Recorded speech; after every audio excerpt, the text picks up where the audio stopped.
equals does your device need fixing? We offer a free diagnosis. We pick up and deliver right to your door, no calls or travel needed. We send you a quote before repairing, and only go ahead if you approve it. Easy, transparent, and professional. Link in description. Start by unplugging your Dyson CY27. This ensures safety while you work. Next, gather your tools, a screwdriver and a soft cloth for cleaning. Remove the screws from the filter cover.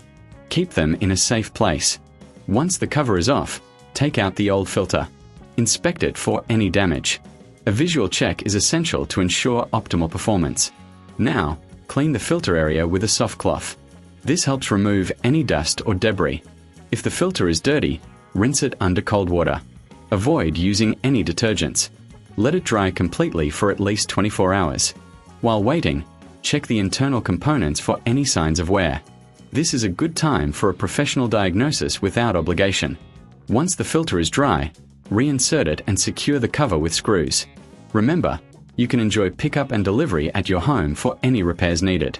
No calls, no travel, just a simple quote before repair. Your Dyson CY27 is now ready for use. Does your device need fixing? We offer a free diagnosis. We pick up and deliver right to your door, no calls or travel needed. We send you a quote before repairing, and only go ahead if you approve it. Easy, transparent, and professional. Link in description.